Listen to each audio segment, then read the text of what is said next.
Саламат Зиздарбы. Очень приятно просто приветствовать вас всех в нашей конференции. И большую благодарность хотел бы выразить на организаторам Университет Центральной Азии и все спонсоры этого мероприятия о жизни в Кыргызстане. И, конечно, мы надеемся, что мы сможем добавить наш вклад и проинформировать вас о очень интересных изменениях в судебной системе, правовой системе, которая произойдет постепенно, может быть, не достаточно быстро, но постепенно и упорно очень много делается. Меня зовут Фред Хьюстон, я менеджер в стране всех программ Международной организации по праву развития, IDLO, как вы видите, мы создаем именно правовую культуру. У нас общая миссия в мире более-менее, чтобы всем достойная жизнь через верховенство закона. Это все наши программы направлены на это. И у нас присутствие здесь, в этой стране, с 2005 года. И с поддержкой Европейского банка развития, USAID, другие доноры тоже есть от американской стороны, тоже Европейский Союз и кто-то еще. ООНовские организации тоже соединились на разные проекты касательно правовой судебной системы. Со мной сегодня, как со-модератор, вы видите на экране Маргарита Мелдон. Она в Риме, она ответственна за все программы, в том числе всех здесь, в Центральной Азии и в восточной части Европы. Она уже соединила очень, сказал бы, 15 лет где-то так.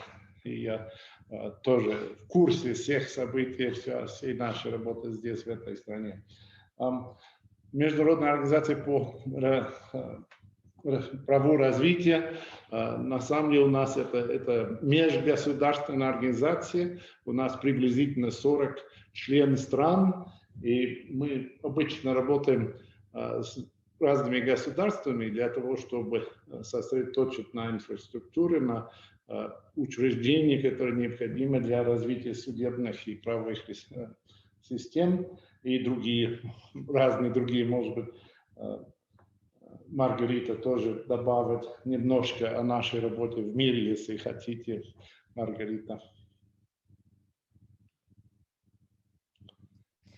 Спасибо большое, Фред. Спасибо за такое обширное представление. Спасибо всем участникам за то, что вы сегодня к нам присоединились. И особенно организаторам, которые, несмотря на все сложности, трудности данного периода исторического, смогли организовать такую интересную конференцию. И, конечно, отдельное спасибо всем участникам за подготовку, за осмысление той темы, которую мы вам задали, и за то, что вы участвуете в нашей сегодняшней беседе. Как Фред уже сказал, я региональный менеджер по программам в Восточной Европе и Средней Азии. Мы работаем в нашем регионе от Черногории до Монголии, с остановками в Молдове, в Румынии, в Украине, конечно же, в Кыргызстане и в Таджикистане. Наши самые новые программы находятся в Армении, и мы надеемся скоро начать работать в Узбекистане. Конечно, имея такой региональный опыт и работая в этом регионе с начала 90-х годов, с самого начала перехода к рыночной экономике, IDLO видела все этапы становления институтов правовых, таких как судебная система, таких как профессия, сама юридическая профессия и меняющаяся роль юристов в нашем обществе. Сегодня мы хотели поговорить именно о новой вехе, которая, конечно, началась не сегодня, но с учетом всего, что нам подкинул 2020 год, она очень сильно убыстрилась. Это именно цифровая эра и как она влияет на правоотношения. Конечно, мне кажется, это лично мое мнение, что люди, которые говорят, что право будет должно быть совершенно другим в связи с рождением интернета, они утрируют. 150 лет назад родился паровоз, но но право не стало паровозным. И поэтому я думаю, что право не будет цифровым исключительно. Цифровизация, все вопросы, связанные с интернетом, это просто часть нашей жизни, часть наших отношений, часть права. Но в том числе это инструмент, но никак не панацея.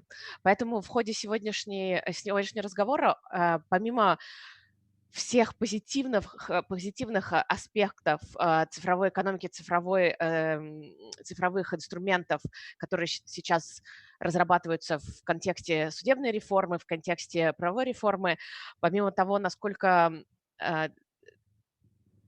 доступ к интернету влияет на доступ к правосудию, помимо прозрачности, эффективности, интегрированности, которые мы будем обсуждать, также хотелось бы затронуть и более острые вопросы о роли как институтов, так и пользователей, и роли в становлении, в эффективном использовании новых инструментов цифровых, а также их в роли в негативном использовании или возможных каких-то негативных последствиях. Поэтому мы очень надеемся... Огромное спасибо за то, что определили действительно большой диапазон возможных обсуждений сегодня. И действительно пора на самом деле, так как мало времени для каждого выступающих, чтобы мы действительно дошли до этого. Но я просто хотел добавить, подчеркнуть, что именно в судебной системе очень много инвестиций есть именно о цифровизации судебной системы в Кыргызстане, а мало понимает, что львиная доля этой инвестиции прямо из бюджета Кыргызстана. Это не от доноров. И много движений, которые поддерживают, и тоже как либо или что-то мы поддерживаем, но на самом деле по сравнению с инвестицией и вложением прямо от бюджета Кыргызстана, это очень маленькие суммы. И поэтому техника, которая покупается, еще что делается сейчас касательно аудио-видеофиксации, много это прямо из бюджета, и доноры просто помогают с экспертной помощью. И просто это восприятие очень важно для всех понимать. И несмотря на то, что есть очень много доноров, которые участвуют в этой работе, наверное, начиная много лет тому назад, Всемирный банк, USAID, EBRD, Европейский Союз, ОБСЕ, Сорос, все поддерживают и участвуют в очень конкретных типах работы касательно цифровизации сейчас. Или это, может быть, касается РПП, который единый реестр уголовных преступлений. И такие вещи, как АИС-суда, которая автоматическая информационная система для судей, чтобы это документообороты и тоже другие системы, очень много работы, но львиная доля, это все равно от бюджета. Я просто хотел, чтобы все просто поняли это. И, конечно, большие планы Кыргызстана, чтобы разрешить или развивать возможности, особенно во время пандемии, чтобы возможно было бы участвовать издалека, из сел, далеко от центра, просто способствует это. Очень много сложных вопросов, и они стоят деньги. То, что действительно тоже интересно, что когда во время пандемии порезали или секвестрации часть бюджета судебной системе, 22% бюджета секвестировали, не тронули пока бюджет для финансирования именно цифровизации судебной системы. Это отражение приоритетности и понимание, что для кыргызстанцев, для всех очень важно упростить или позволить людям из дома или просто не надо поехать в суд, если возможно читать информацию электронно, что отложили слушание или такую полезную информацию, надо создать систему для этого. И много работы идет в это направлении. На этот момент просто много новых инструментов даже, как помочь улучшить качество судебных решений через электронные методы. Это как обобщение и публикация судебных решений, тоже большой шаг в это направление.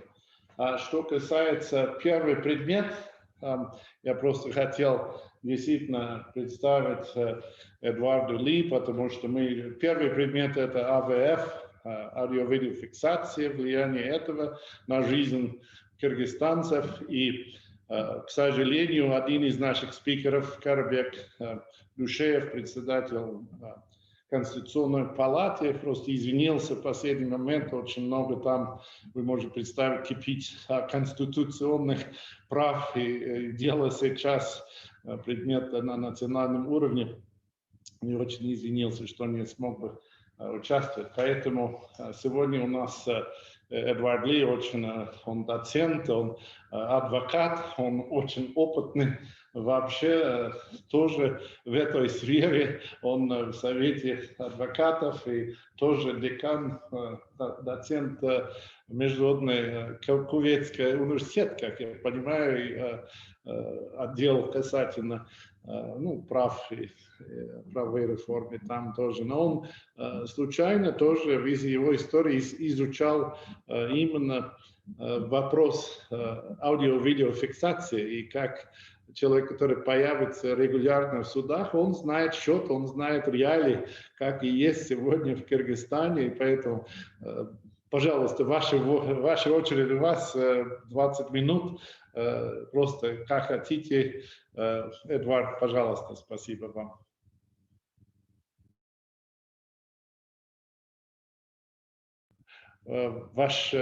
Можно включить микрофон, Эдуард. Хорошо. Добрый день, уважаемые участники, уважаемые организаторы. Спасибо, Фред, за предоставление мне слова. Действительно, мы с коллегами из IDLO провели немаленькую работу для того, чтобы промониторить и сделать аналитическое исследование использования и внедрения аудио- и видеофиксации в судах Кыргызской Республики. Также в связи с такой всемирной пандемией нам пришлось столкнуться еще с большими проблемами, особенно адвокатам, так как адвокатов не отнесли ни государственным служащим, значит, не тем, которым необходимо были в первую очередь, значит, выдать пропуска, специальные пропуска для передвижения по городу в момент введенного чрезвычайного положения. И вот как раз-таки системы видеоконференц-связи и аудио-видеофиксации, вот как сейчас мы, могли бы удаленно принимать качественное участие для защиты своих, значит, подзащитных прав и законных интересов своих подзащитных.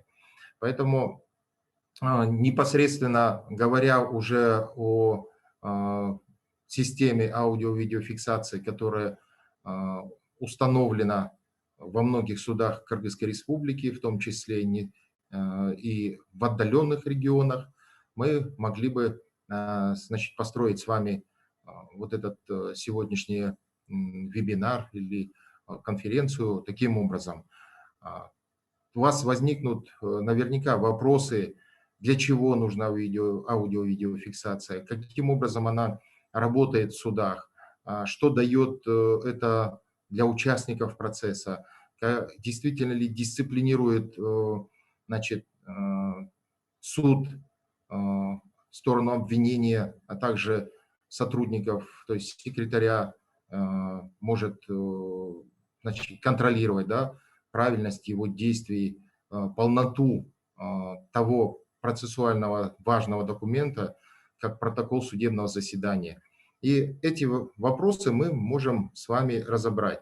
Спасибо, значит, еще раз организаторам и IDLO для возможности донесения такой важной, я считаю, информации, применения аудио-видеофиксации в Кыргызской Республике.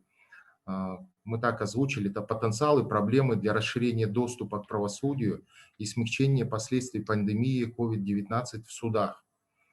Естественно, противоречия, самым главным это продиагностировать ту проблему, которая сгенерировала вот эти противоречия между технической возможностью использования АВФ и отсутствием четкого нормативного регулирования в их использовании. То есть Как сказал уже Фред в своем выступлении начальном, что действительно из бюджета выделено государство большие суммы наших налогоплательщиков, наших граждан для того, чтобы это установить. Для чего устанавливается аудио-видеофиксация? Опять-таки, я повторюсь, это первое, дисциплинирует всех участников судопроизводства, все стороны и, естественно, судью, судебную коллегию, которая рассматривает данное дело. Также уйти надо однозначно от стереотипного подхода всех субъектов правовых отношений. То есть в данном случае у нас может возникнуть возможность, и она заложена в правовой, значит, в нормах, в нормативно-правовых актах, чтобы использовать непосредственно участие посредством аудио-видеоконференц-связи, то есть как раз-таки с использованием системы АВФ. То есть, допустим, из Баткена не нужно лететь в Верховный суд, сюда, в Бишкек. Часто очень не летают самолеты. Сейчас с распространяющейся пандемией и введениями чрезвычайных ситуаций на территории Кыргызстана это очень актуально. То есть можно организовать участие именно посредством видеоконференц-связи, как мы сейчас с вами видим друг друга, общаемся, делимся опытом. Точно так же только нормативно определить, каким образом дистанционное участие тех или иных участников процесса возможно будет применить в Кыргызстане. То есть есть такие примеры, когда в суде, допустим, в Баткенском суде должен быть выделен определенный зал для того, чтобы дать показания или же принять участие в дистанционном участии в процессе в Верховном суде по кассационной жалобе, могут прийти в суд, включая видеоконференцию. Естественно, это все записывается, все могут зафиксировать аудио-видео выступления. У суда могут возникнуть вопросы, естественно, как сейчас мы с вами можем задать друг другу вопросы, поделиться той или иной правовой информацией, той или иной информацией, которая сейчас касается нашей конференции, которую организовали и пригласили нас выступить. Вот эту проблему как раз-таки необходимо преодолеть. Чтобы преодолеть эту проблему, мне бы хотелось, конечно, услышать от вас вопросы. Если вы как раз зададите вопросы, я буду ставить тот или иной слайд в зависимости для того, чтобы вам легче было разобраться в ответах. Я вот перед тем, как к вопросам перейти, хотел бы поставить именно современное состояние использования технических средств цифровизации по исследованиям, которые сделаны некоторыми учеными, в том числе мной, при защите кандидатской диссертации, совершенствование использования компьютерных технологий в расследовании преступлений еще в 2011 году.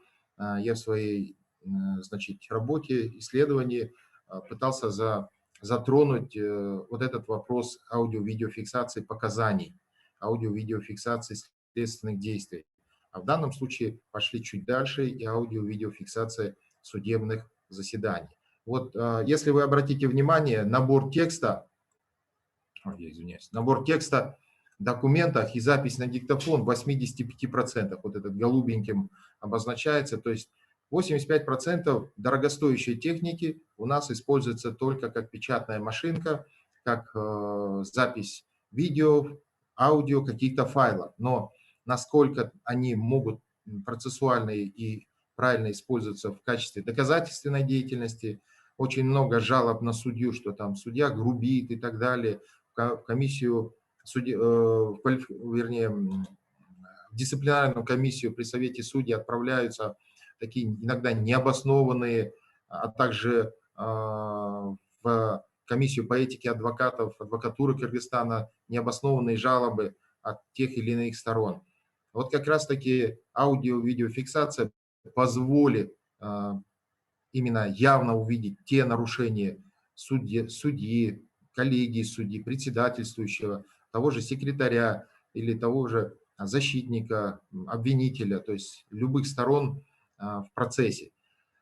13% и 13,6% всего лишь передача информации идет с использованием средств связи. То есть электронной почтой пользуемся, факсом пользуемся.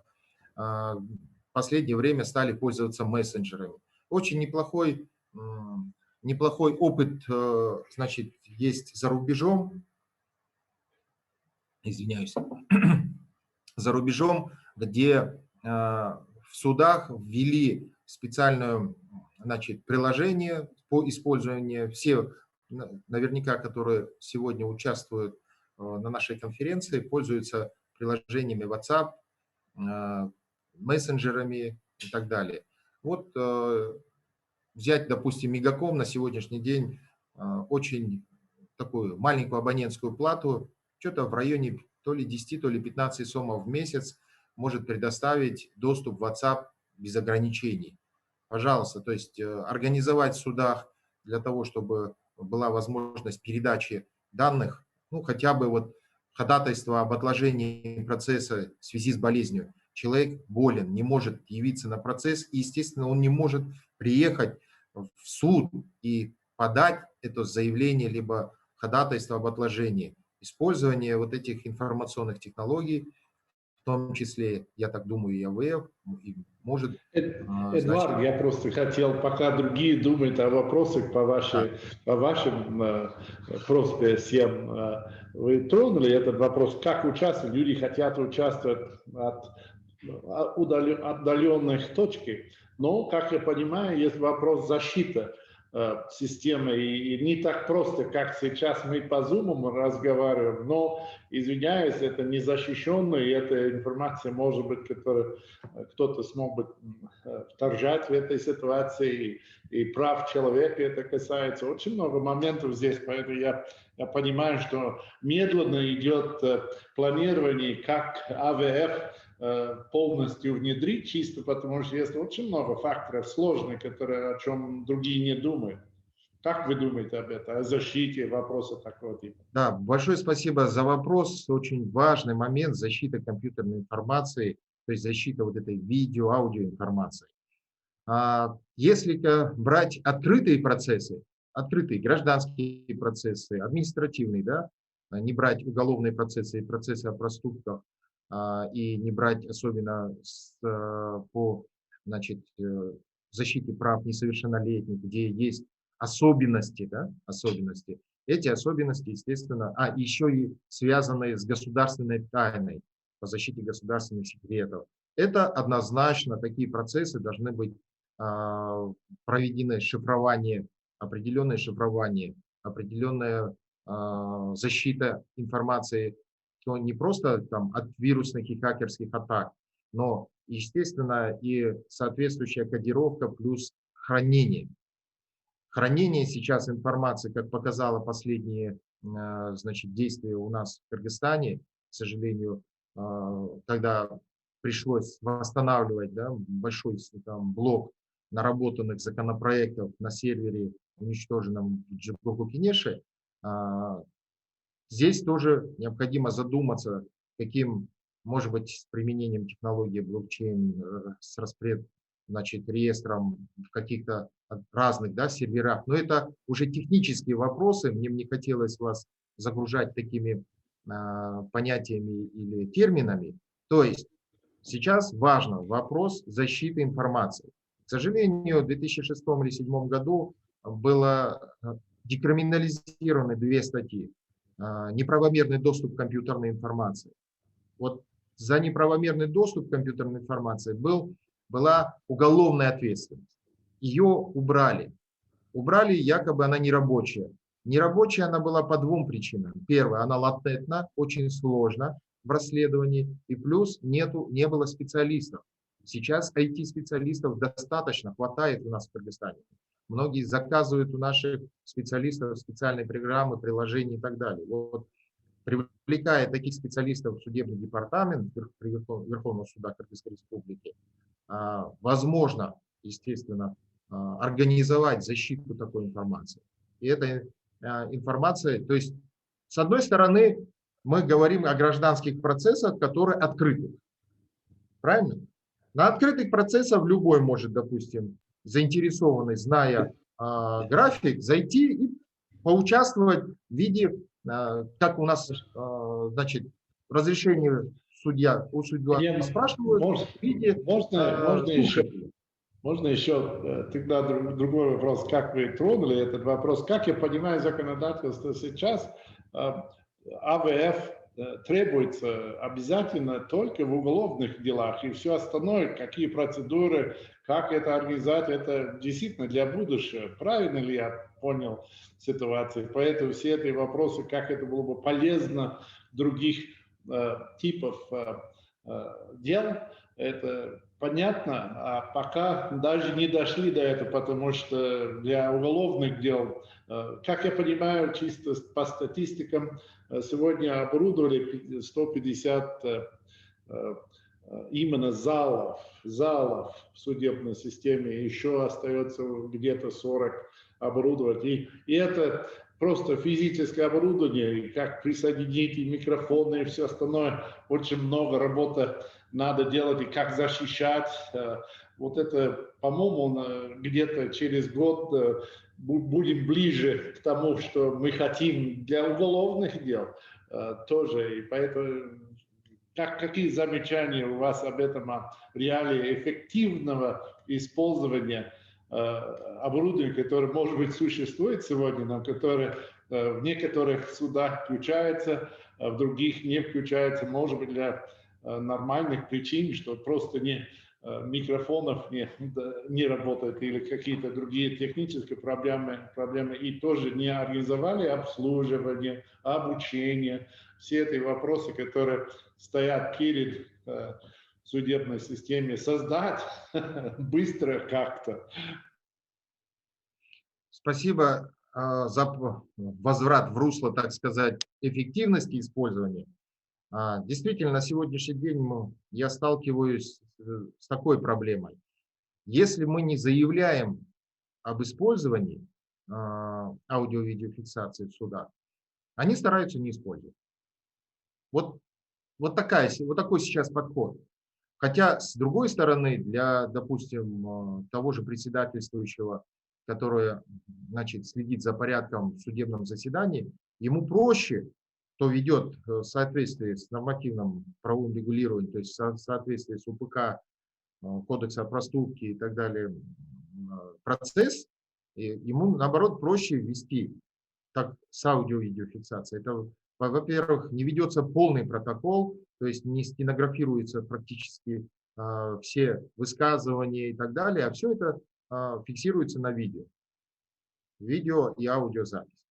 Поэтому я считаю, что необходимо это использовать, но используется, по моим где-то представлениям, 1/3 части.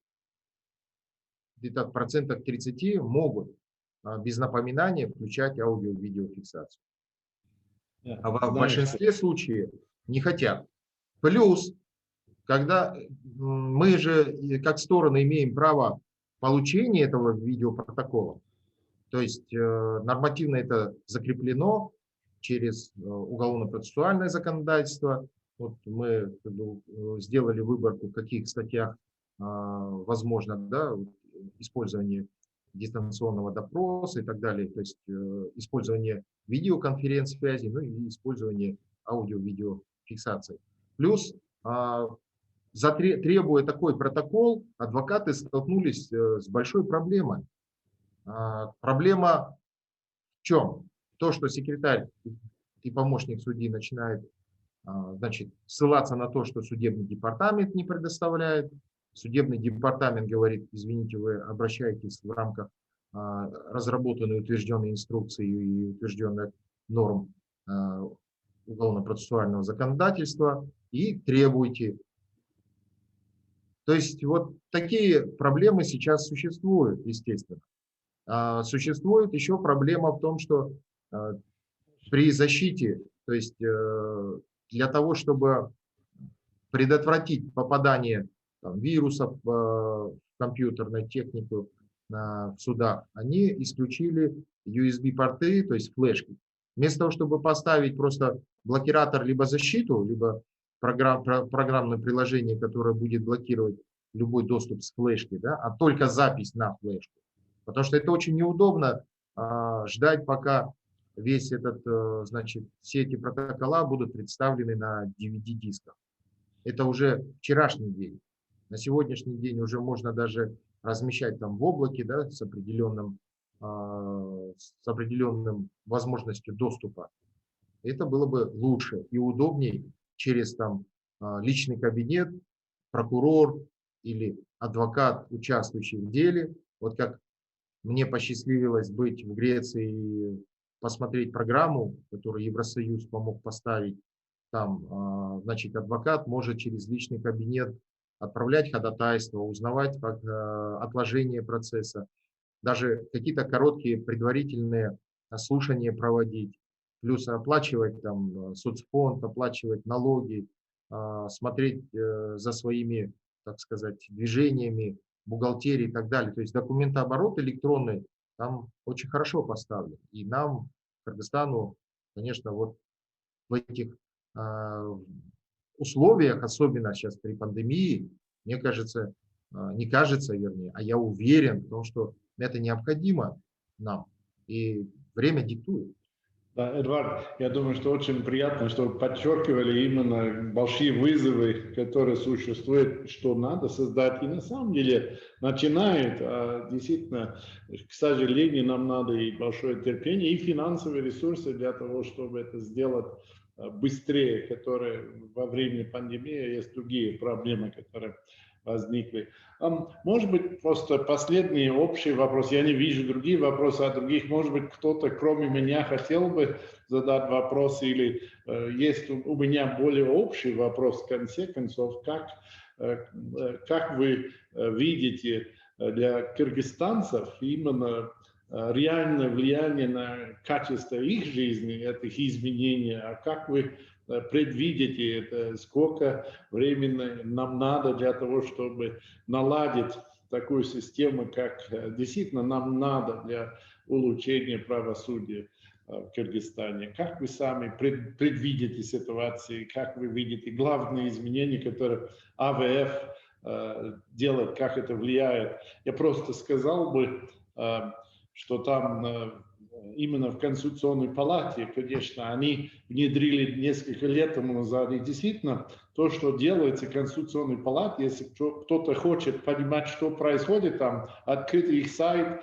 задать вопросы, очень много открытой информации именно о том, что делает Конституционная палата. Это один зал, один суд в Кыргызстане, это блестящий образец для других, но это, когда есть 74 судов в Кыргызстане, это большое задание, намного больше денег и много больше сложностей. Как вы видите будущее и АВФ, и это влияние на общество Кыргызстана? Да, очень важно подчеркнуть, что действительно Конституционная палата Верховного суда Кыргызской Республики на сегодняшний день, на мой взгляд, это образец. Как образец мне посчастливилось участвовать и в качестве, значит, представителей стороны, и в качестве наблюдателя, и также посчастливилось мне получить разрешение, так сказать, для своих студентов провести занятия, да, открытые занятия прямо в процессе. Они сидели, участвовали, видели, как, на каком высоком уровне проходят судебные процессы в Конституционной палате. И этот момент, обучающий момент, плюс получить, как бы взять, если возьмут за опыт все суды в Кыргызской республике, местные суды, то есть вот именно вот такой уровень должен быть у судов, где идет аудио-видеофиксация, где дают возможность, значит, не только просто представиться, а соблюдение основных прав человека, разъяснение прав и обязанностей, да, в процессе. Это все фиксируется, это все, ну, как бы, это все на таком хорошем уровне.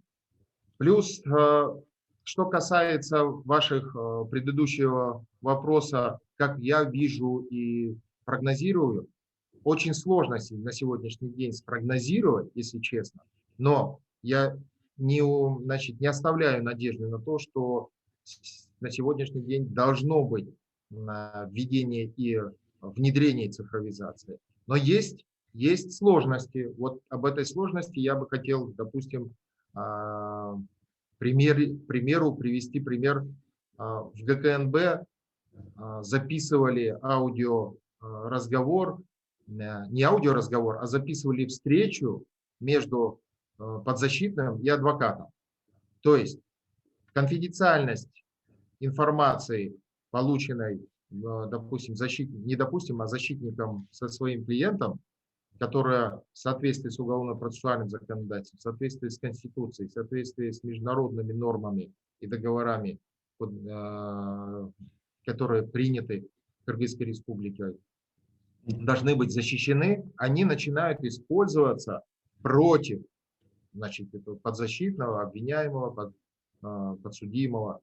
Это, ну, такое вопиющее нарушение, как я считаю, прав человека, это раз. Вопиющее нарушение гарантии независимости адвокатов, это два. То есть вот эти моменты, процессуальные моменты, они должны быть четко обозначены у нас в нормах права в Кыргызстане. Например, хорошо, что да, вы в УПК должны четко прописано, что эти записи, аудио или видеозаписи, не могут быть использованы и являются недопустимыми доказательствами в уголовном процессе. Очень приятно, что вы подчеркиваете необходимость именно процессуального законодательства. Очень много остается определить, как использовать во время апелляции, во время, как вы сказали, даже уважения прав. Есть плюсы и минусы цифровизации, и неправильное использование это тоже может быть вредно. И поэтому очень баланс надо найти. И очень приятно, что вы так подчеркнули. Эдуард, мы смогли бы, по-моему, мы с вами смогли бы провести этот разговор вечно. Да, поэтому дайте другим слово задать вопросы. Я думаю, что время уже истекает. Второй предмет нам надо дойти до этого. Если у кого-то есть очень специфичный вопрос вам, если нет, тогда я просто огромное спасибо вам за ваше время, за то, что вы поделились с нами и подчеркнули самые главные вопросы и вызовы именно в Кыргызстане касательно АВФ и цифровизации, уважения прав и доступ к правосудию. Молодец, спасибо огромное.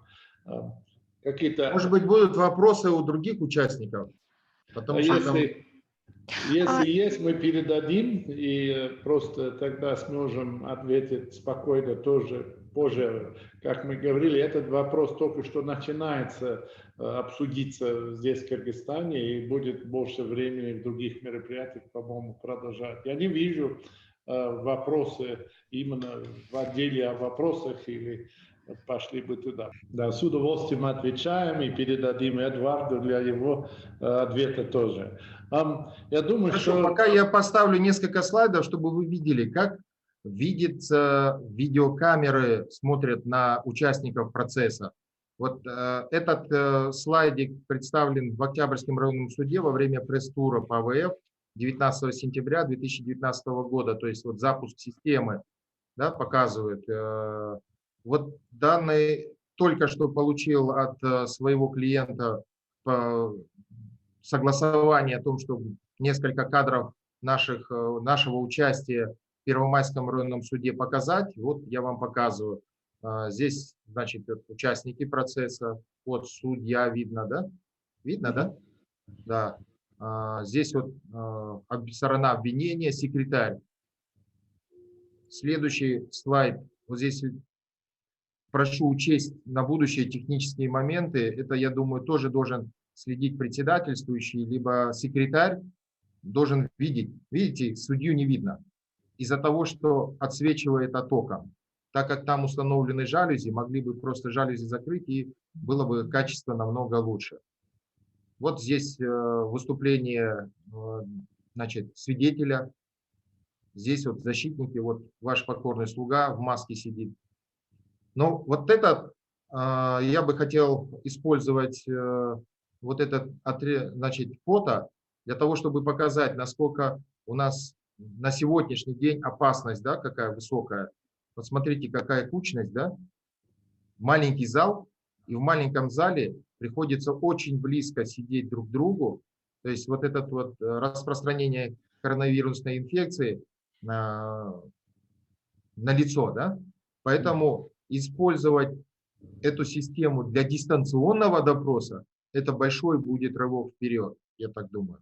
Потому что мы пытались в Бишкекском городском суде, заявляли ходатайство об использовании дистанционных допросов, но нам отказали. Как раз у нас наши коллеги болели. Но вот это вперед.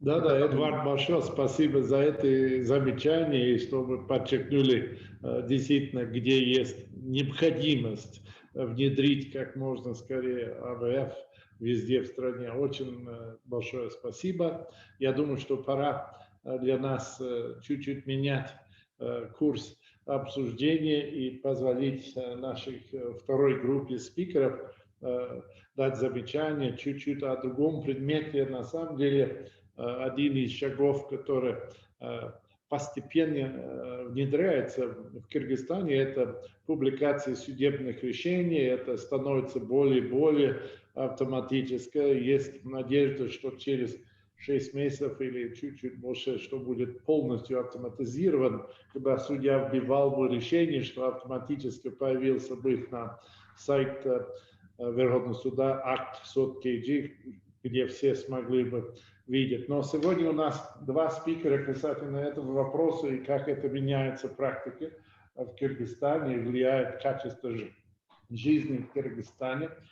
Первый будет Дилбара Максимбекова. Она судья в отставке от Верховного суда. Она огромное количество лет именно она служила здесь судьей 25 лет. И она честно работает в Высшей школе правосудия, организует много работы на обучение профессионалов тоже и прокуроров, и тоже работать с студентами в Кыргызстане. Очень талантливая женщина. Я не знаю, как она найдет время помочь всем именно с пониманием этих изменений. Но один из моментов, она работала тесно тоже с Индирой, которая с нами сегодня. И пусть Дилбара начинает и представит этот вопрос, и я помолчу. Спасибо, Дилбара. Прошу прощения, тема моего выступления — публикация судебных решений в Кыргызской республике. И в этом направлении наша программа, наша организация IDELO в рамках проекта USAID IDELO «Укрепление судебной системы в Кыргызстане» работает с 2013 года, когда началась разработка и внедрение сайта, специализированного сайта. И в этой связи я хотела бы еще раз подчеркнуть, что судебное решение, почему мы сейчас говорим о публикации судебных решений, потому что судебное решение – это итоговый акт правосудия, где осуществляется защита законных прав и интересов граждан, участников судебного процесса. То есть это итоговый документ суда. И для чего нужна публикация судебных актов? Да? Это в 2013 году это было новое, и многие не могли понять, зачем это, для чего это делается, потому что была уже такая практика, что суды выносят решения и выдают, и решения выдавались только участникам процесса. А здесь речь пошла об открытом доступе для судебных актов для неограниченного круга лиц. И, конечно, цели публикации – это реализация принципов правосудия, это открытость, прозрачность деятельности судов и, конечно, обеспечение доступа граждан, участников процесса к информации о деятельности судов. И, как я уже сказала, с 2013 года функционирует специализированный сайт акт SOT-KG, на котором размещаются сведения, касающиеся регистрации дела, движения судебного дела и вынесенных судебных актов. Конечно, это был очень такой долгий процесс, и это был постепенный процесс. И вот на следующем вот этой диаграмме здесь идет демонстрация того, каким образом увеличивалась, как шло динамика размещения публикаций на сайте судебных актов. Как видите, в 2013 году тогда было размещено всего в начале 43 судебных акта. И неуклонно с каждым годом публикация возрастает судебных актов, и в этом, конечно, заслуга и руководства судебной системы, потому что были приняты соответствующие приказы, нормативная база, была принята и законодательная база, обязывающая судей опубликовывать судебные акты, и была предусмотрена определенная процедура. Но в 2020 году, как вы видите, публикация снизилась, это связано с карантином, с пандемией, в связи с тем, что суды определенное время не работали, и не работали также некоторые судьи, то есть количество рассмотренных дел за это время уменьшилось. И важной составляющей частью публикации судебных актов является Государственный реестр судебных актов, который представляет собой электронный архив всех судебных актов Кыргызской Республики. Доступ осуществляется через специализированный сайт. Держателем этого реестра является Верховный суд, и администратор – это IT-предприятие «Адилет-Суд». Все судебные акты, которые рассмотрены, вынесены по существу дела, они находятся в открытом доступе и обнародуются с учетом требований деперсонификации. То есть исключение деперсонификации, исключение определенной информации для защиты прав участников судебного процесса. И здесь необходимо выделить как ограниченную деперсонификацию судебного акта, где исключаются сведения, касающиеся персональных данных участников процесса, и их адреса, контакты. И полная деперсонификация судебного акта, это уже она осуществляется по тем делам, которые рассматриваются в закрытом судебном заседании, и при этом исключается описательная и вводная часть решения суда, приговора суда. Остается только, вернее, исключается мотивировочная описательная часть, остается вводная и резолютивная часть. Но все эти ограничения, они не касаются имен, фамилий судей, наименования суда и прокуроров, адвокатов, тех госорганов, которые участвуют в процессе. И в настоящее время публикация осуществляется в соответствии с инструкцией, которое утверждено Верховным судом, и согласно этой инструкции предусмотрены те категории дел, которые подлежат полной деперсонификации. Вот здесь вот примерный перечень, вот этот полный перечень дел вы можете сейчас вот увидеть на своем экране. И это уже ограниченный перечень, который не подлежит расширению. На следующей диаграмме вы можете проследить, увидеть процентное соотношение публикаций судебных актов к числу рассмотренных дел за последние 2,5 года, начиная с 2018 года, и это 2020 год. Как видите, очень высокий процент публикаций судебных актов, это вот свыше 90% публикаций. И вот как мы уже говорили, в связи вот с пандемией, с карантином, в первом квартале 2020 года произошло снижение публикаций судебных актов, но сейчас вот эта уже публикация, она уже выравнивается. Да? Что мы можем сказать, о каких мы преимуществах публикации судебных решений можем сейчас говорить? Конечно, вот вообще, на мой взгляд, этот сайт, вот этот ресурс, он является на данный момент недооцененным со стороны общественности и со стороны и судебной системы. Прежде всего, вот, конечно, хотелось бы подчеркнуть возможность доступа к правосудию, поскольку как участники процесса, которые по различным причинам не могут прийти в суд, не могут получить необходимую информацию, касающиеся судебного дела, касающиеся судебного решения, да, также и широкая общественность, они уже получают возможность получить эту информацию через специализированный сайт. И это как раз открывает возможности, большие возможности по реализации открытости судебной системы.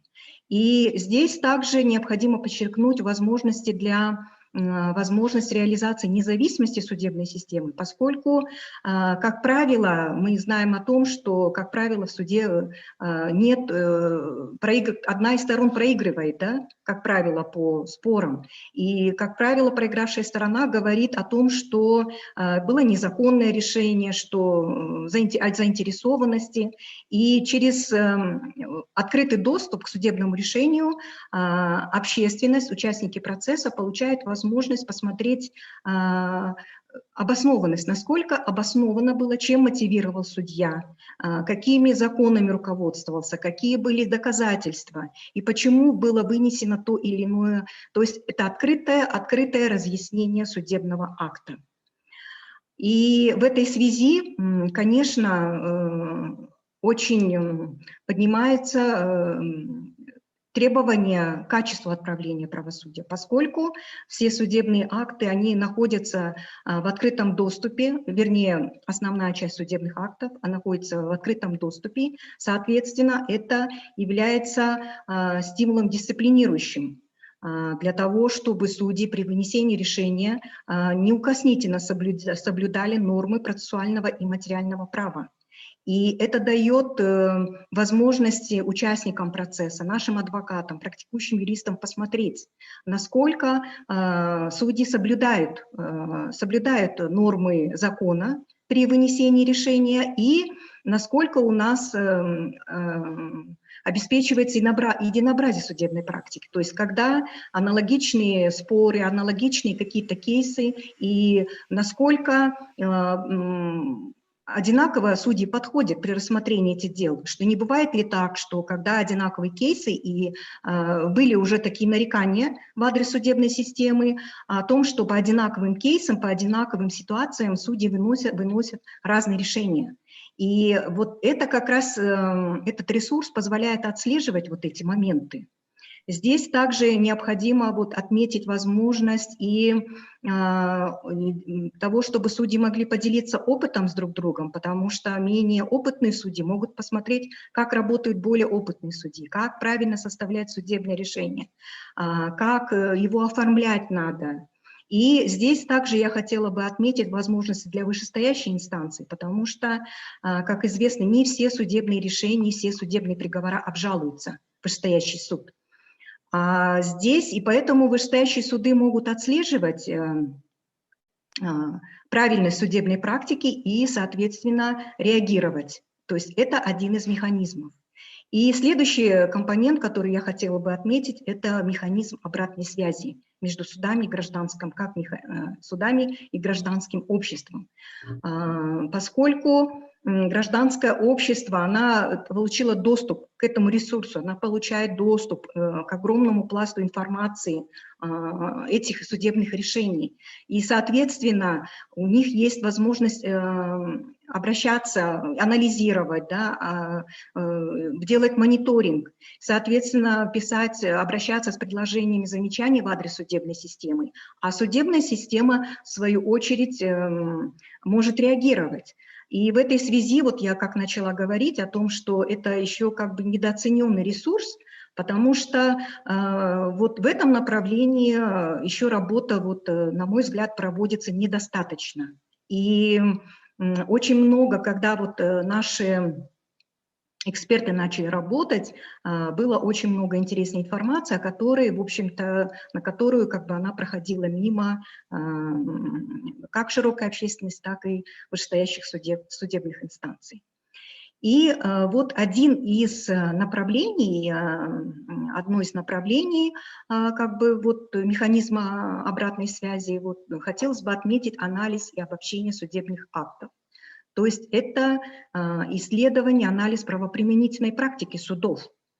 Здесь, в этом направлении, в рамках нашего проекта, нашими экспертами, совместно с судебной системой, были разработаны несколько методологических инструментов, методики анализа судебных актов по гражданским делам, по уголовным делам, по обобщению судебной практики. Эти методики, они основаны на нормах процессуальных кодексов, и они утверждены уже приказом председателя Верховного суда, то есть это инструмент уже официально утвержденный, которым могут пользоваться как судьи, так и гражданский сектор. И вот здесь вот в этой связи я вот начала говорить о том, что в рамках нашей программы началась в 2016 году, мы начали работу с ассоциацией юристов по анализу судебных актов вот, по земельным спорам и по договорам займа, когда были судебные акты проанализированы именно с этого сайта, с ресурса, со специализированного сайта. И в 2018 году было сформировано 9 рабочих групп, которые провели анализы по 9 категориям дел. И в составе этих рабочих групп были как юристы, практикующие адвокаты, научное сообщество, бизнес-сообщество, представители омбудсмена, бывшие судьи. А в этом году наша рабочая группа провела анализ судебных актов по земельным спорам. И здесь вот можете увидеть этот список тех вот 10 дел, 10 категорий дел, которые были, по которым проводились анализы. Это как по гражданским делам, так и по уголовным делам. И как вы здесь видите, я зачитывать, наверное, не буду, всем видно, да? Есть необходимость зачитывать? Я думаю. Я думаю, что действительно, так как у нас мало времени, у нас... Я не буду зачитывать, да. И здесь вот идет огромное количество актов, которые это наши рабочие группы проанализировала. Цель какова была вот это исследование? Это, конечно, анализ правоприменительной практики, выявление проблемных вопросов применения норм материального процессуального права, единообразие, предсказуемость судебной практики и вот обратная связь. Были подготовлены аналитические обзоры с рекомендаций, которые были направлены в Верховный суд. И у нас состоялись круглые столы в Верховном суде, с гражданским сектором, и какие-то рекомендации даже были применены для постановления Пленума Верховного суда. То есть это была очень хорошая работа. И также мы использовали эти материалы для доработки пособий для судей. Большое спасибо. Если есть вопросы, я могу ответить. Большое спасибо, Делбар, за вся информация. Это действительно интересно, как в судебной системе улучшается или получает просто информация, как просто стандартизировать их практику, наверное. И я думаю, что здесь никто об этом лучше тоже знает, чем Индира Айтбаева. Она тоже готова, по-моему, добавить ее рекомендации, мысли об этой работе, так как она была один из членов, один из рабочих групп, о чем вы говорили, и она тоже судья в отставке, и она тоже один из главных тренеров Высшей школы правосудия. И, пожалуйста, Индира, очень приятно, что вы смогли бы присоединиться к этому обсуждению. Спасибо. Так, в принципе, Дильбар Ибрагимовна уже все сказала по теме. У нас одна тема. И я просто дополню кратко, как практически, как значит, член рабочей группы, которая практически имела работу с сайтом Соткиди. Хотела бы здесь отметить, что я была членом 2 рабочих групп, и мы рассматривали дела об установлении юридических фактов и земельные споры рассматривали.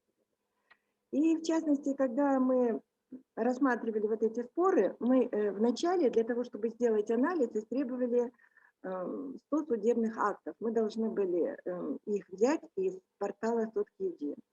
Какая у нас трудность была в этом плане? Мы встретились со следующими трудностями. Очень плохое было интернет-соединение. Ну, не всегда, но часто. И особенно у нас регионы, кроме Бишкека и Чуйской области, они больше всего допускают ошибок. Вот, и нас интересовали именно дела с регионов. И вот как раз-таки там портал зависал. И затем еще трудность была в том, нахождение судебного акта, состояла в том, что наименование судебного акта пишется очень общо так, нечетко, и поэтому невозможно найти дело. Если по юридическим фактам можно было найти судебный акт, поскольку наименование идет о постановлении юридического факта, то по земельным спорам невозможно было найти судебный акт, потому что названия исковых требований звучали так: об освобождении имущества, значит, из чужого владения, об устранении препятствий пользования чужим имуществом, признание сделок действительными, недействительными. И непонятно было, как имеется ли внутри этих дел земельный участок. И поэтому буквально приходилось вручную, ну, конечно, интернет работает, но приходилось вручную просматривать каждый акт каждого судьи для того, чтобы найти интересующее тебя дело. И в результате вот этот отбор дел, он занял столько много времени, и по существу анализ и отбор дел, они заняли практически одинаковое время. И поэтому вот члены рабочей группы вот рекомендовали вот этот сайт, улучшить работу сайта в каком плане? Например, разработать руководство для пользователя, для того, чтобы, если это открытый портал, то любой гражданин имеет к нему доступ. И поэтому он должен знать, как им пользоваться. Вот. Бывают люди, у которых нет даже элементарных знаний, значит, как пользоваться Word там. И поэтому вот руководство пользователя как бы не помешало бы. И затем еще у нас была такая рекомендация, чтобы наименования судебных актов в портале, они писались бы более подробно. Хотя бы там показывали бы объект недвижимости. То ли это домостроение, то ли это земельный участок, то ли это просто предприятие. И вот у нас была сложность в этом.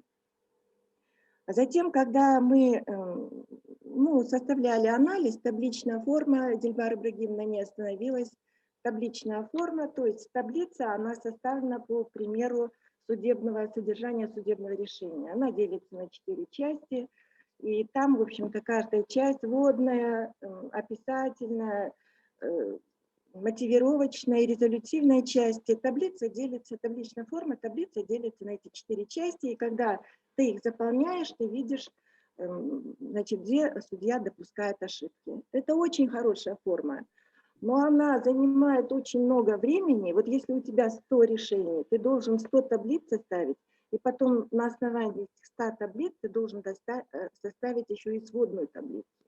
И там очень много количественных показателей. Сколько людей было с доверенностями, сколько без доверенности, сколько на официальном языке, сколько на межнациональном, на государственном, сколько там, значит, дел рассмотрено заочно, очно, подсудность и тому подобное. И вот у нас тоже была рекомендация, чтобы вот улучшить работу, ускорить работу по анализу судебных актов в том, чтобы вот разработать программу, чтобы та же табличная форма могла заполняться посредством, с помощью этой программы. Именно хотя бы те части решения, которые связаны с количественными показателями. Это 1, 2 и 4. То есть вводная, описательная и резолютивная часть. Ну и, конечно, когда ты все вот эти таблицы заполняешь, там видно, какие ошибки, я не буду на них останавливаться, потому что они находятся в открытом доступе, все эти анализы и судебные акты. Я хотела бы остановиться на положительных моментах, которые связаны именно с этим порталом, специализированным сайтом. То есть, как Дильбар Ибрагимовна сказала, это доступ, этот портал находится в открытом доступе. И то есть посредством его осуществляется связь граждан с судебной системой. И по существу любой гражданин или группа граждан, которые имеют специальные знания, ну, в области юриспруденции, они могут взять, заинтересовавшись какой-то категорией дел, они могут взять эти судебные акты из сайта и сами провести анализ. И тем самым как бы осуществляется вот эта связь гражданского общества с судебной системой. И потом публикация вот этих актов, она дисциплинирует судью. Он уже не может написать решение без соблюдения частей, с нарушением требований ГПК. И как раз-таки вот этот сайт, он дисциплинирует судью в том плане, что он более ответственно относится к написанию решения. Затем еще хотела бы сказать, что вот если взять анализ, который проводится по судебным актам, если взять классическое обобщение судебной практики, то классическое обобщение судебной практики, оно занимает очень много времени, до полугода. То есть пока ты истребуешь дела, пока ты распределишь их по видам, подвидам, пока ты найдешь ошибки, и проходит очень много времени. А вот анализ, который проводится по судебным актам сайта Суд.KG, он как бы является мобильной версией вот этого классического обобщения судебной практики. И вот этот анализ, он очень необходим, когда именно, например, новый закон принимается. И когда вот именно вот на стадии применения этого закона, уже на начальной стадии, такие анализы показывают, что у судей вызывает, какие затруднения в применении закона. И поэтому очень, как бы сказать, полезный такой сайт. И хотела бы еще сказать, что вот эти анализы, они составляются на основе судебного решения. А судебное решение – это как бы тот венец, тот завершающий акт, которым завершается правосудие. И именно судебное решение показывает самые слабые места, значит, правосудия. И поэтому вот я, в частности, очень положительно отношусь к этому сайту, потому что вижу в нем реализацию вот этих задач, которые были поставлены перед судебно-правовой реформой, то есть доступность правосудию, открытость правосудия и прозрачность. Индира, большое спасибо за откровенные замечания о плюсах, минусах, где есть и хорошие стороны, и недостатки, то, что остается сделать, чтобы улучшить эту информацию для всех на самом деле. Один маленький вопрос, у нас мало времени, нам надо идти на третий предмет, но один маленький вопрос, как это касается будущего поколения, я имею в виду, как студенты используют этой публикации судебных решений. Как вы думаете, это важно для будущих поколений и их воспитания, или как вы смотрите на полезность для общества, именно юридического общества в Кыргызстане? Как вы смотрите на эту ситуацию? Ну, полезность, конечно, для всего гражданского, не только для студентов, для всего гражданского общества, потому что как раз-таки вот этот портал дает возможность обозреть судебные акты, ну, по гражданским делам в полном объеме. Деперсонификация произведена, да. И как раз-таки, я вам говорила, любой гражданин может посмотреть, какая судебная практика по такой категории споров, и соответствует ли она требованиям закона. И как раз-таки, если вынесено незаконное решение, этот портал покажет, этот сайт покажет, что вот это решение незаконно. И уже как бы граждане уже будут знать, что вот этот судья, он выносит, оказывается, незаконное решение или неправильное решение, или он не прав, как говорится. И с другой стороны, уже нет вот такой элитарности судей, потому что судья знает, что его решение находится под лупой у гражданского общества. И, по-моему, мне кажется, вот этот сайт, опубликование этих судебных актов, оно влечет за собой демократизацию еще больше общества. То есть нет людей, которые вне закона. То есть все у нас под законом. И вот публикация этих актов, она как раз-таки веру в людях пробуждает о том, что все-таки не все у нас потеряно и будет по закону. Если можно, Общество добавлю. будет двигаться вперед. Пожалуйста. Если можно, добавлю, при проведении занятий в Международном Кувейтском университете, в принципе, как бы мы тоже обязываем студентов и рекомендуем обращаться именно к этому сайту для того, чтобы видеть судебную практику, во-первых. Во-вторых, хотя бы видеть, из чего состоит процессуальный документ, как правильно сказала Индира Мукашевна, Правильно. и вводную часть отличать, и описательную, мотивировочную, резолютивную части этих документов. То есть для студентов это очень полезно. Хорошо понимать, что мы влияем качество жизни в Кыргызстане с этой работой. Спасибо всем для обсуждения этого вопроса. Я думаю, что последний вопрос интересный. Я буду представить наш менеджер программ здесь, в Кыргызстане, Айджакин Чингис Кызы, который уже тоже 5 лет работает в нашей организации. Она очень знакома с исследованием, и мы стараемся тоже поощрять цифровизацию исследований. И первый шаг – это сделать все бумажно, и тогда в следующий раз как-то передать или изменить, чтобы полезная информация собирается именно электронно для того, чтобы уменьшить стоимость и сохранить именно ценность такого исследования для планирования услуг судебной системы для гражданина Кыргызстана. Но этот предмет Айджакин лучше будет отразить, чем я на русском. И очень приятно, что вы тоже с нами сегодня вечером, Айджакин. У нас 10-15 минут до окончания нашего обсуждения сегодня вечером. Но, пожалуйста, просто объясните, о чем я только что начал разговор. Фред, спасибо за представление. Добрый вечер, уважаемые коллеги. Спасибо, что присоединились к конференции, независимо от такого позднего времени. И спасибо организаторам за организацию такой площадки актуальных вопросов. Да? Несмотря на ограничения, физическое дистанцирование в обществе, у нас все-таки есть возможность говорить о наболевших вопросах и актуальных проблемах в Кыргызстане.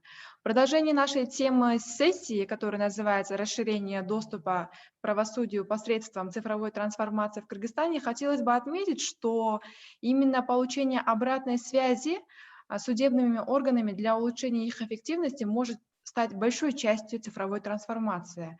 Ведь обратная связь, полученная физически, может и, по идее, должна быть получена и обработана электронно, чтобы облегчить процедуры исследования как по временным, так и по финансовым показателям. Оцифровка исследований на данный момент находится на стадии становления и, безусловно, только поможет системе правосудия упростить доступ к нему в ближайшие годы, а также окажет содействие совершенствованию судебно-правовой системы Кыргызской Республики.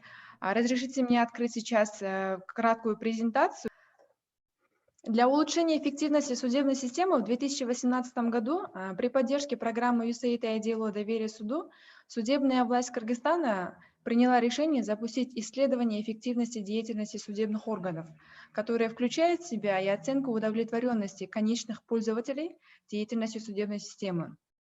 Эта инициатива представляет собой на самом деле важную веху в усилиях судебной системы Кыргызстана по повышению прозрачности. После изучения международной практики по оценке деятельности судебных систем, рабочая группа сформулировала 6 основных компонентов самооценки, которые в том числе определяют и уровень удовлетворенности участников судебных процессов. Да? А это именно следующие компоненты, как вы видите на своем экране. Первое – это миссия или правовой статус. Второе – это управление. Третье – человеческие ресурсы. Четвертое – финансовый менеджмент. И пятое – качество предоставляемых услуг. И, конечно, шестое – условия труда. Таким образом, летом 2020 года Совет судей Кыргызской Республики, Совет по отбору судей Кыргызской Республики, Дисциплинарная комиссия при Совете судей и Конституционная палата при Верховном суде успешно завершили первое исследование по анализу эффективности своей деятельности.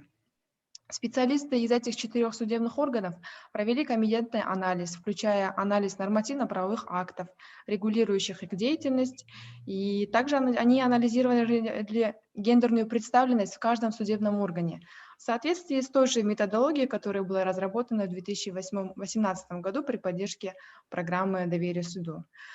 На основе результатов самооценки были сделаны ряд рекомендаций по каждому из изученных компонентов, о которых мы раньше говорили, вот наряду 6 компонентов были озвучены, которые были обсуждены внутри каждого органа и скоро будут, надеюсь, представлены для более широкого обсуждения в судебной системе.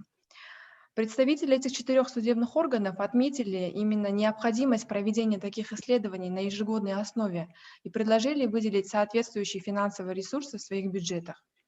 Текущей осенью вышеназванные 4 судебных органа также приняли план действий по улучшению эффективности своей деятельности. Например, что включено в эти планы действия? Улучшение потенциала работников судебного органа, оптимизация делопроизводства, внедрение электронного документооборота, совершенствование нормативно-правовой базы именно для обеспечения прозрачности, подотчетности и эффективности судебного органа.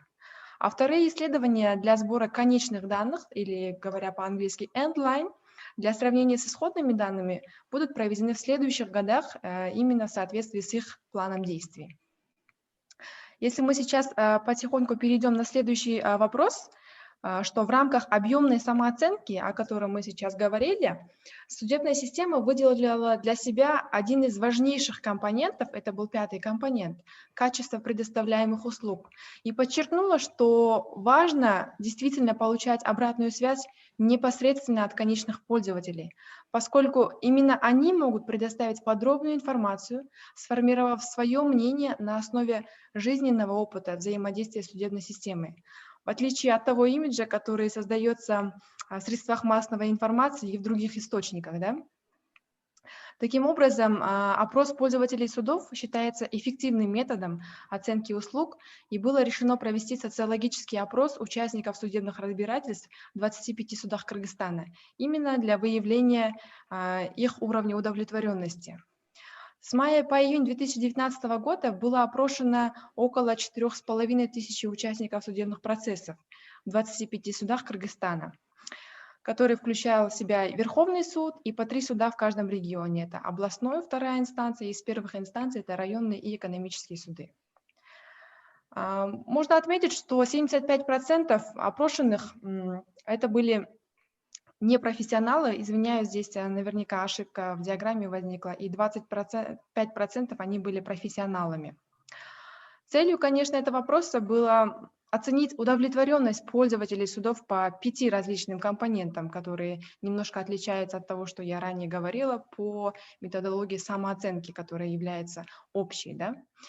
К ним, к 5 компонентам относится это осведомленность о судебной системе, судебных реформах, доступность судебной системы, бизнес-процессы, профессионализм судей и, наконец, это безопасность. Для каждого из 5 компонентов были установлены базовые или, как говорится, исходные показатели для каждого суда, определяющие уровень удовлетворенности. Первый компонент по повышению осведомленности включал в себя вопросы о качестве 4 веб-сайтов, да, судебной системе, в том числе о том сайте, о котором говорила Индира Мукашевна и Дильбара Ибрагимовна, это Акт.Киджи, а также о работе пресс-службы различных судов по освещению и распространению информации о деятельности судов. Именно компонент осведомленности получил наименее низкий балл из всех 5 компонентов. И этот результат свидетельствует о том, что необходимо безотлагательно улучшить работу судебной системы по информированию общественности. Второй компонент о доступности, который оценивал как и физическую, так и фактическую доступность судов, показал в целом удовлетворительную оценку. Результаты 3-го компонента, в котором рассматривались бизнес-процессы в судах, включая работу судебного персонала, также показал, что необходимо, конечно, совершенствовать процедуры. Следующий 4-й компонент, вопросы, в рамках которого были о профессионализме, именно сбор обратной связи о профессионализме судебной системы, да.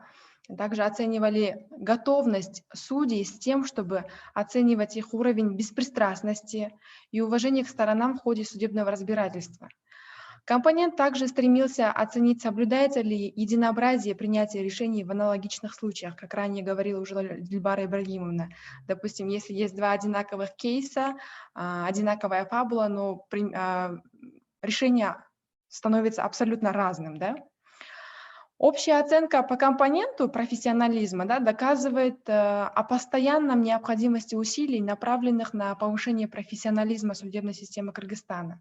И кроме того, опрос показал, что именно профессионализм судей, например, механизмы их отбора и повышения квалификации, был одной из наиболее обсуждаемых тем в открытых вопросах. Самый последний компонент – это был компонент безопасности, который показал, в принципе, что большинство респондентов чувствуют себя в безопасности. Получил наивысший балл в нашем опросе. И анализ результатов опроса показал, что суды имели тенденцию получать более низкие баллы, когда респонденты отвечали на общий вопрос о деятельности судебной системы, например, такой вопрос: удовлетворены ли вы деятельностью суда в целом, да? По сравнению с теми вопросами, которые были уже более конкретные и по отдельным компонентам, да? Это может быть связано с тем, что респонденты часто имеют предвзятое, стигматизированное отношение к судебной системе из-за того, что информация извлекается из СМИ, из уст в устах и так далее, а не из их собственного опыта. И чтобы подытожить это исследование, да, хотелось бы сказать в заключение в следующем, да, глядя на общую картину, анализ результатов опроса позволяет сделать 3 основных вывода. Прежде всего, если исходить из широкого вопроса о том, удовлетворены ли пользователи судебной системой в целом, становится ясно, что предупреждение пользователей судов по отношению к судебной системе по-прежнему превалирует. Однако, что интересно, те же респонденты положительно отреагировали на конкретный вопрос о судебных услугах, если это касательно 5 компонентов, которые мы чуть выше обсудили уже. Во-вторых, большинство респондентов не знали о решениях Пленума Верховного суда, а также вообще об их публикации на сайте Верховного суда.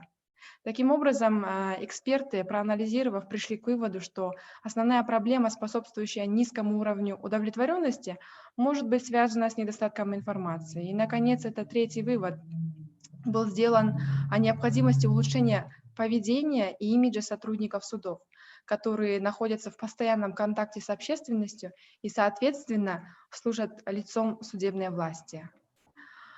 Данное исследование с исходными данными предоставило очень полезную информацию, которую судебная система сейчас рассматривает в рамках работы по принятию плана действий по повышению уровня удовлетворенности, который будет обсуждена в ноябре текущего года. И в дальнейшем надеемся, что судебная система представит уже согласованный, утвержденный план действий широкой публике. В то же время параллельно судебная система при поддержке программы USAID и IDLO разработала уже электронный инструмент, который позволит получать обратную связь напрямую от участников судебных процессов регулярно и систематически. Для судебной системы и общественности электронный метод исследования, безусловно, будет наименее затратным, как финансовых, так и кадровых ресурсов. Внедрив... Извиняюсь, что чуть-чуть перебью, потому что я думаю, что вы действительно только что подчеркнул самые главные пункты. И, конечно, мы должны заканчивать эту сессию довольно быстро. А с другой стороны, я действительно хотел подчеркнуть факт, что вы в Конституционной палате, они действительно электронный вид этого исследования только что провели. Как я понимаю, они обобщают результаты, анализируют для улучшения их план действий, как реагировать на нужды общества. Когда есть национальное обсуждение, как найти объективное мнение о судебной системе, чтобы действительно улучшить судебную систему системно, именно системно, надо собирать объективное мнение прямо от участников.